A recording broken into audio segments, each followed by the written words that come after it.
Namaste, welcome to the class.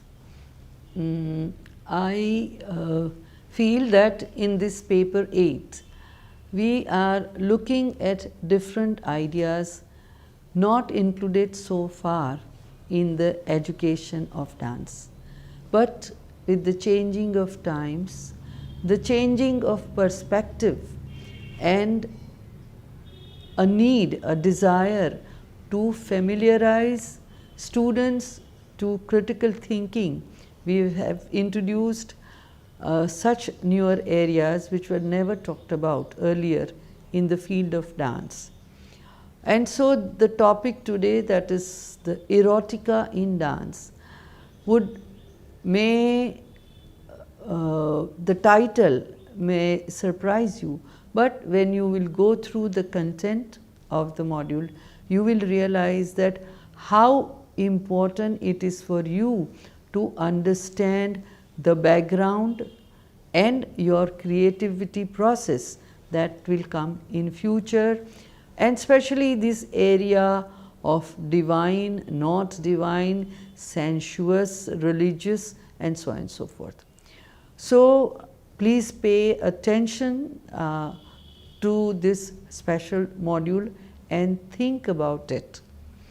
As you understand, the religion and the way it has evolved over the centuries in India has extremely significant socio-economic, politic, and even philosophical overtures. It has never been limited to a narrow ecclesiastical interpretation as it has happened in the other major religions in the rest of the world.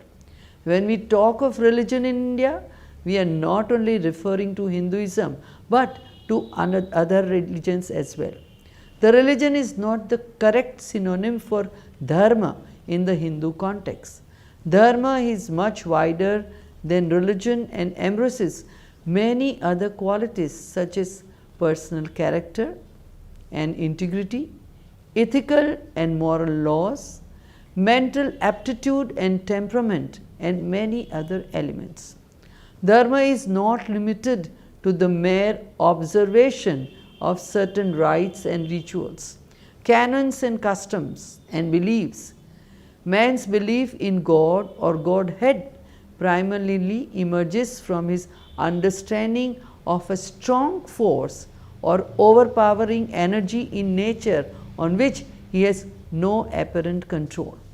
This superior energy is abstract, and for human beings to understand it, it was converted into concrete, visually formidable symbols and images.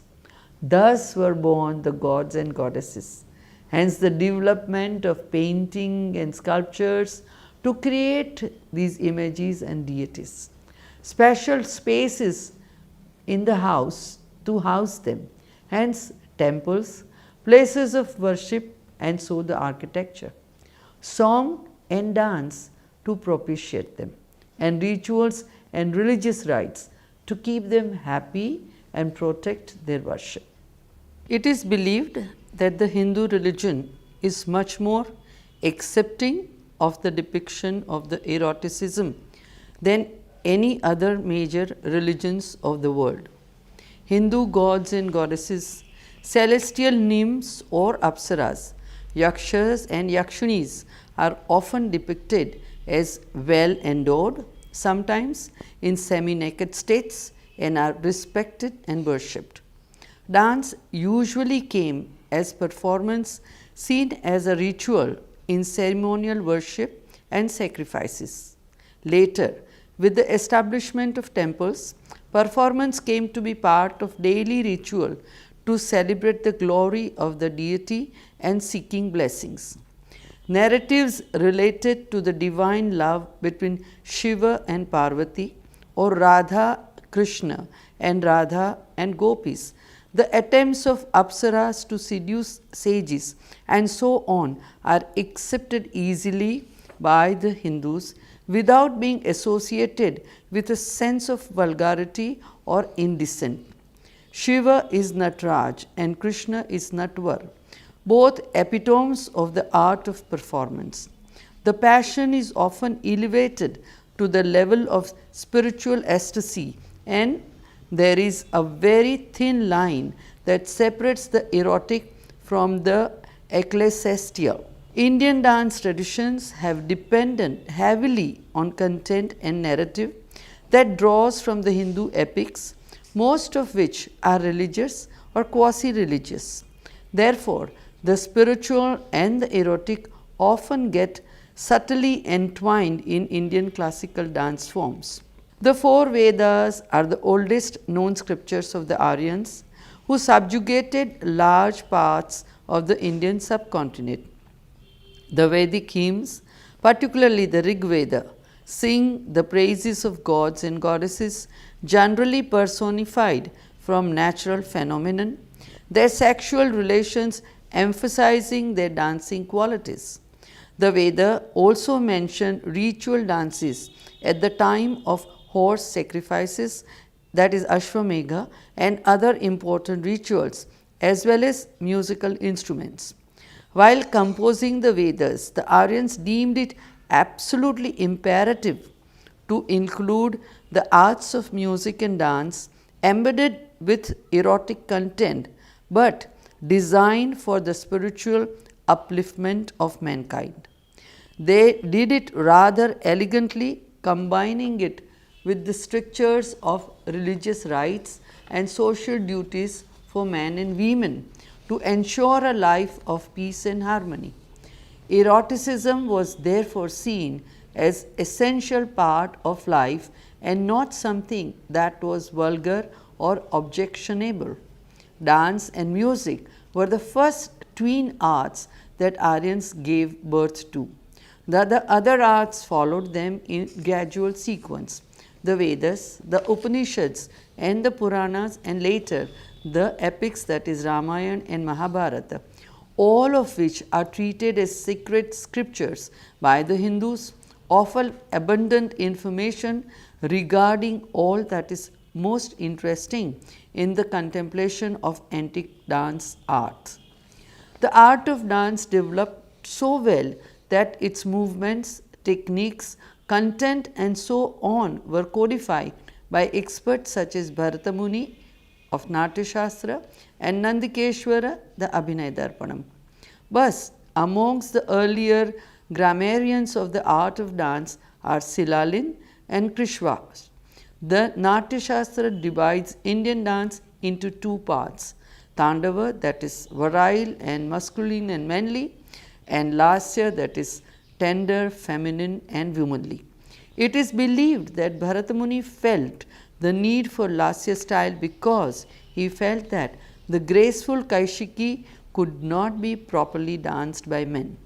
Kaishiki was one of the four modes of dance styles prevalent then, the other three being Bharati, that is, which highlighted rhetoric flourish, mainly associated with dramatic situation, Satvati, which expressed emotion, and Arabhati indicated tumultuous situations. It is also believed that the structure of dance movement took the five natural phenomena into consideration: the Pancha Mahabhuta, that is earth, Panchabhukshiti, water, Apa, wind, Maruta, fire, Teja, and space, Vyoma. The movements would mimic both the wild and mild movements of these natural elements that translate into male and female movements respectively. The Natya Shastra enumerates a variety of erotic situations, physical and natural graces of a woman, as well as gestures, amorous, passionate, sportive and so on, used to indicate eroticism. Bharata Muni also describes the different kinds of heroines, Naikas, affected by love and passion, the various types of women as well as courtesans. He goes on to give graphic descriptions of eroticism in body movements, postures, and gestures in dance. Shiva is the god of dance and he dances out the creation of this world, but he cannot do so without the help of his consort. His dances with Parvati's two manifestations are the Gauri Tandava and Uma Tandava. These dances belong to Shiva's tamasic aspect, that is Bhairava or Veerabhadra, and are generally danced in the crematorium. There is also the Urdhva Tandava, where Shiva dances lifting one of his legs above the crown of his head. Kali is another manifestation of Parvati. She is naked, dark, and threatening, and her dance is orgiastic, which can be interpreted in a philosophical and mystical sense. In the Kali cult, Kali is regarded as a superior dancer, and Shiva is only a witness to the dance, who acknowledges Kali's superiority and power and is at her feet.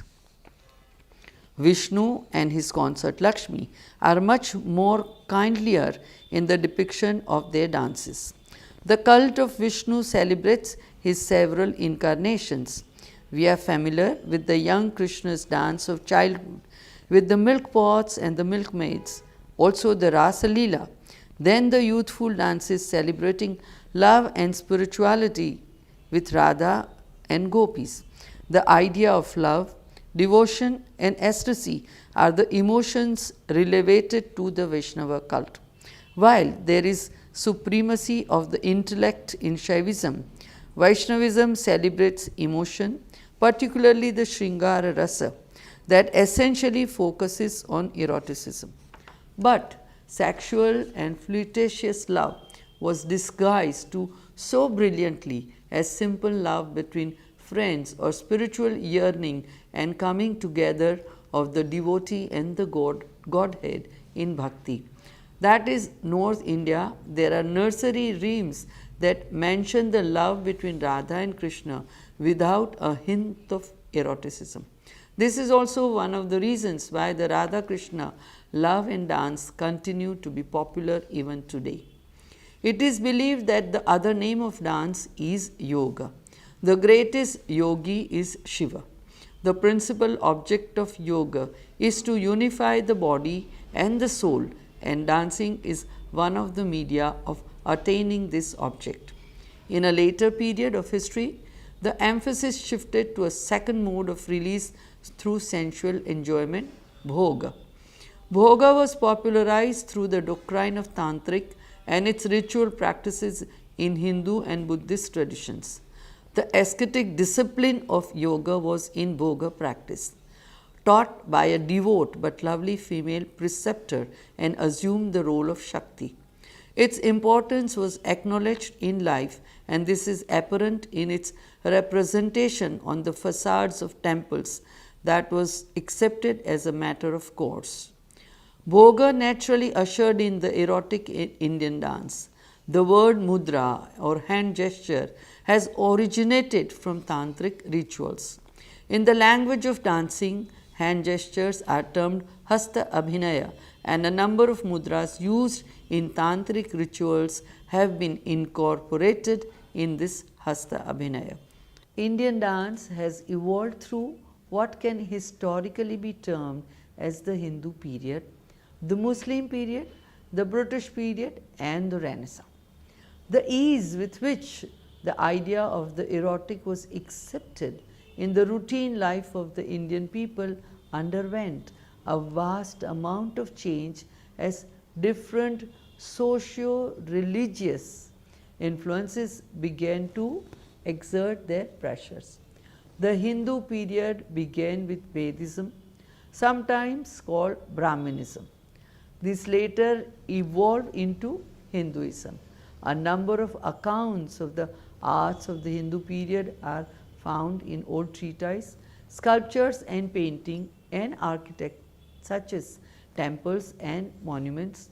Ajanta in the 5th and 6th century, Khajuraho in the 10th and 11th centuries, Konark Bhuvaneshwar and Puri in the 13th century. The Hindu period ushered in a new epoch in the revelation of eroticism in Indian dance.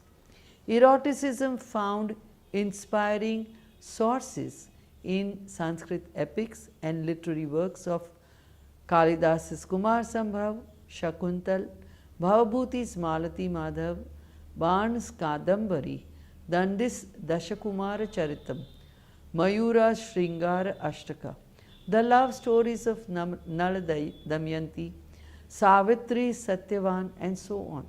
There was a lively interest in the good things of life, the pursuit of pleasure, and many saints even preached salvation through the Pushti Marg or the path of pleasure. Vatsyayan's 64 arts celebrated the life of pleasure too in the Kama Sutra. French critic Max Paul Fauchet writes, "No couples are seen in the shrines of the Christian Occident. The only appear under the baleful signs of malediction and exorcism.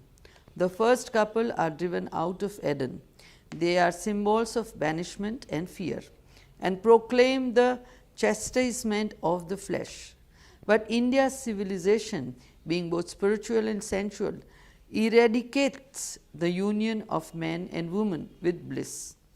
Another Indophile, Dr. Stella Kamrish, writes, "This state, which is like a man and woman in a close embrace, is a symbol of moksha, the final release or union of the two principles, the essence, that is Purusha, and nature, that is Prakriti. This symbol is carved on the door jambs of the Garbhagriha at the Khajuraho temple and its walls, repeatedly in many forms in which limbs are conjoined in close embrace. The name of this conjoined symbol of Purusha and Prakriti as moksha is Mithuna, or the state of being a couple. It is and it has been suggested that the Mithuna or Maithuna are symbols of Shiva and Shakti, symbolizing the oneness of the God and the magic syllable Om. It has also been suggested that the ritualist orgies in the stone at Konarka are only sculptural representations of yogic postures to be found in Tantra.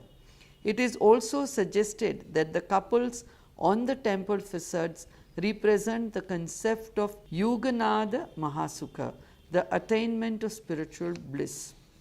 Professor Heinrich Zimmer explains, Indian art is not religious in the same sense in which European art of the Middle Ages was religious, nor it is secular in the modern sense of giving no more than aesthetic pleasure of being decorative or ornamental or a matter of only technique and skill. Existence was viewed as an integral phenomenon, and the outlook on life was based upon an all-pervasive dharma with four fundamental values or purusharthas: dharma, artha, kama, and moksha. In this scheme of things, nothing is secular or religious. Hindu art was certainly enriched with a wealth of erotic themes beyond comparison, but this eroticism was mostly associated with divinity.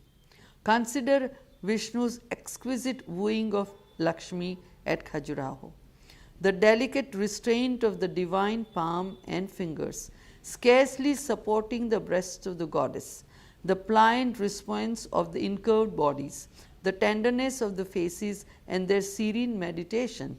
Nothing here speaks but of supreme harmony. Here is the veritable Mithuna, sensual union imaging mystic union. Lakshmi is not literally the bride of Vishnu or Parvati of Shiva.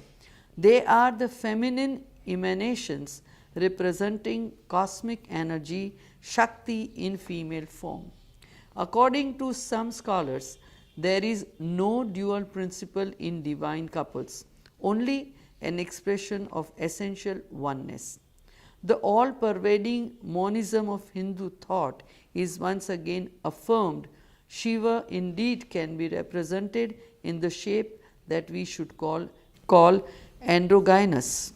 Another stream of religious and artistic experience, belief and conception entered India's cultural history from the 11th century onwards with the impact of Muslim invasions from the northwest.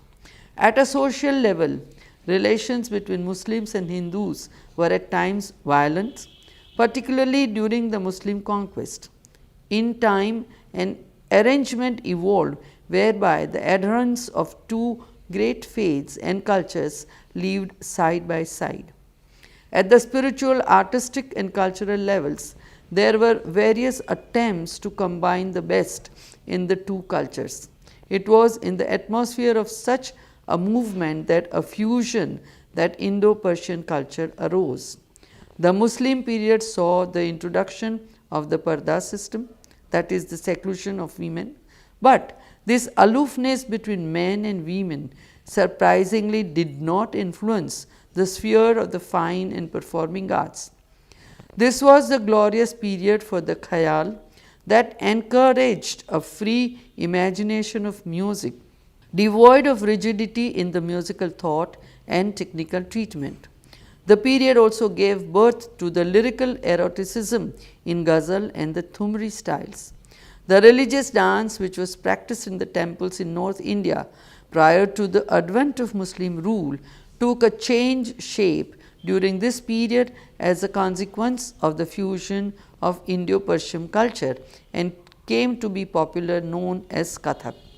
This form of dance developed in the 15th-16th centuries as a synthesis of Ras Leela and folk dances of the region and later flowered into different milaus, the Hindu courts of Rajasthan, the Jaipur Gharana, and the Muslim courts of Delhi and Uttar Pradesh, the Lucknow Gharana. But during this period, these rulers imagined themselves not only as overlords but as supreme beings, much above ordinary people in status and on the same level as celestial deities.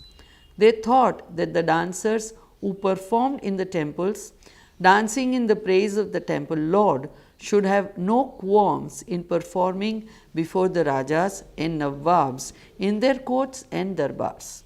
The same fate fell on the temple dancers of South India. While there were a few rulers who were genuine patrons and in fact added value in terms of content and performance to the dance forms, a number of dancers were reduced to performers in courts and rulers and palaces of the wealthy in exchange of money, gifts and favors. In order to elicit patronization of kings and the wealthy, dancers began to engage in intricate variations of footwork in order to present themselves as accomplished dancers. This became especially true with Muslim patrons, since rather than displace the patron with Hindu religious themes and stories in a symbolic dance vocabulary that would be difficult to understand, the performer preferred to specialize in complex mathematical variety of rhythms and movements, with the result that the gesture code declined and wonderfully delicate but movements of the little significance took its place. The emphasis thus shifted from the narrative or natya component to pure movement or nritya component. The Muslim period did not encourage any kind of base emotions or vulgarity of movement in the dance, not erotic content. The older Sanskrit theories of Rasa Shastra and Shringara had classified the female dancers or nayikas in erotics. A number of distinctions were made by these Sanskrit treatises between male and female characters according to their respective attitudes and temperaments. This distinction, known as Nayaka-Nayika Bheda, is discussed in great length in literature and in dramaturgy. During the Muslim period, due to the licentious natures of certain Muslim kings, Nawabs, chiefs, unhealthy elements were introduced in the female roles, prompting the writers to incorporate certain coquettish sentiments and amorous writings in their works. They often cited Kalidas's Kumar Sambhava and Jayadev's Geet Govind without really actually realizing their spiritual, devotional and artistic qualities. The British period, that is the late 18th, 19th century and the first half of 20th century, brought about a completely new way of looking at eroticism in Indian dance. The establishment of British style schools and university with Western higher education provided an intellectual stimulus to Hindus in making them seek a presentation of their traditional faith in a new form of fine arts and social structure. The British brought their understanding of Christianity and its morality, combined with the highly conventional Victorian attitudes of time, to the way they viewed India and its cultural beliefs and constructs. Since the British were accompanied by a number of missionaries with the sole purpose of converting the heathens and saving them from their pagan religious practices, a number of Britishers, excepting the researchers and documentators, also believed in the inherent immorality of the erotic content of Indian art and cultural artifacts. Swami Vivekananda remarked on phallic worship as follows: "The phallus symbol is certainly a sexual symbol, but gradually that aspect of it is forgotten and it now stands as a symbol of the Creator. Those nations that have this as their symbol never think of it as a phallus. It is just a symbol and there it ends. But a man from another race or creed sees in it nothing but a phallus and begins to condemn it. Yet at the same time he may be doing something which to the so-called phallic worshippers appear most horrible." With the introduction of the Western influence, certain innocent words, Indian innocent words, were regarded base in their origin, and in such a vocabulary the words naach and kotha amongst others were included.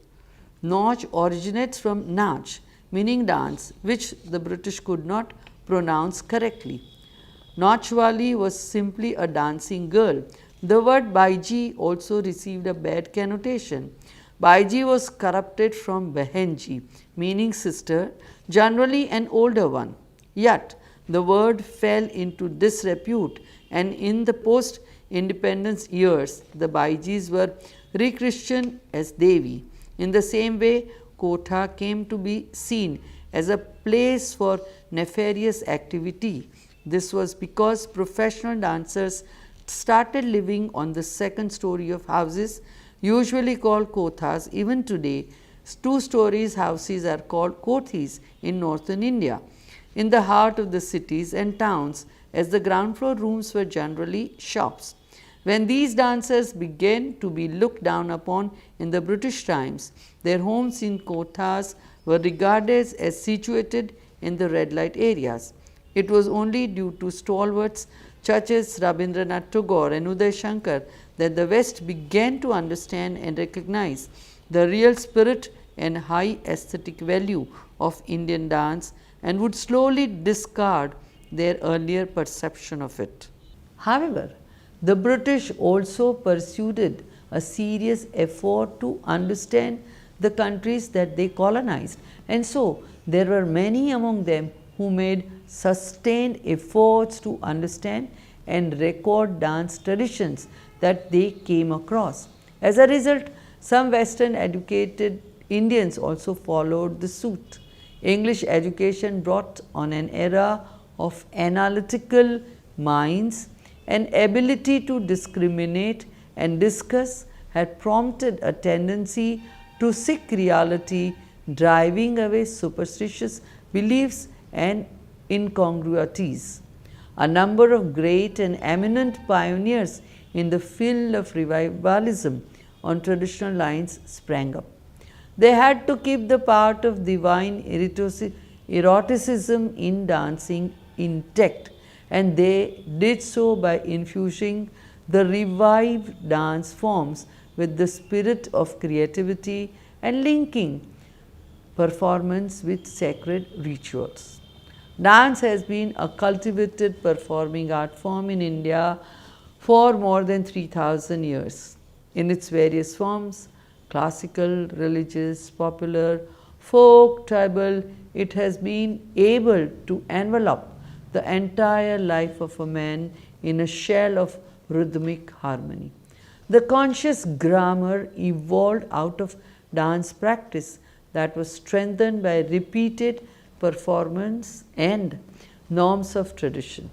Emotions, gestures, postures, and movements built up the edifice of dance that sometimes, in the absence of or support of written text, was documented as sculpture, painting, and architectural doctrines and decorations.